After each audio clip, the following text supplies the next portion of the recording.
তানজিয়ার থেকে খুব কাছেই অবস্থিত তেতুয়ান, যেখানে আন্দালুসীয় স্থাপত্য আর ঐতিহাসিক নিদর্শনগুলো চোখে পড়ে। আসসালামু আলাইকুম। মরক্কো এক্সপ্লোরারের পঞ্চম পর্বে আপনাদের সবাইকে স্বাগতম। মরক্কোর কথা ভাবলে মারাক্কেশের লাল দেয়াল চোখে ভাসে, কিন্তু আজ আমরা এসেছি এমন এক শহরে যাকে ভালোবেসে ডাকা হয় সাদা কবুতর। আমরা এখন আছি উত্তর মরক্কোর রিফ পর্বতমালার পাদদেশে তিতুয়ান শহরে।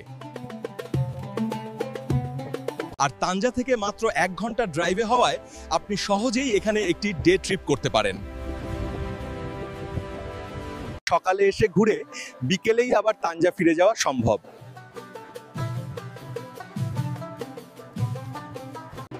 আমাদের তিতুয়ান অভিযান শুরু হচ্ছে শহরের সবচাইতে গুরুত্বপূর্ণ চত্বর প্লেস হাসান 2 থেকে।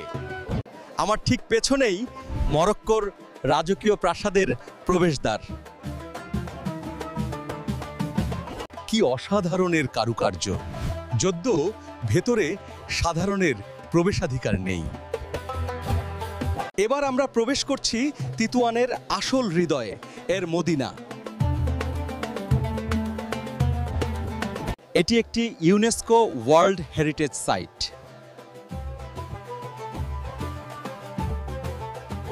ফেজ বা মারাক্কেশের মদিনার মতো এটি অতটা ভিড় বা কোলাহলপূর্ণ নয়।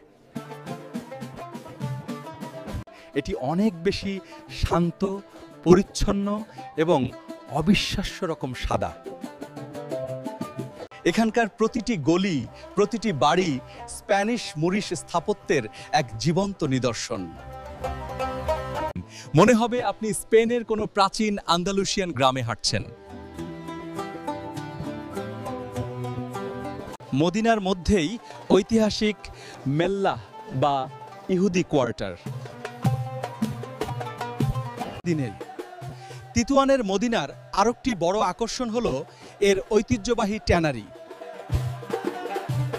গন্ধটা একটু তীব্র, কিন্তু এই ঐতিহ্যবাহী প্রক্রিয়াটি দেখা সত্যি এক অন্যরকম অভিজ্ঞতা। তিতুয়ান তার কারুশিল্পের জন্য বিখ্যাত।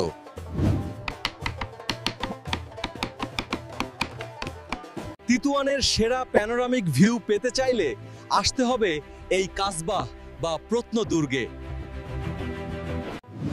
এখান থেকে পুরো সাদা শহর আর দূরের ভূমধ্যসাগরের দৃশ্য এক কথায় অসাধারণ। আর যারা ইতিহাস ভালোবাসেন তাদের জন্য তিতুয়ানে রয়েছে দারুণ একটি প্রত্নতাত্ত্বিক জাদুঘর।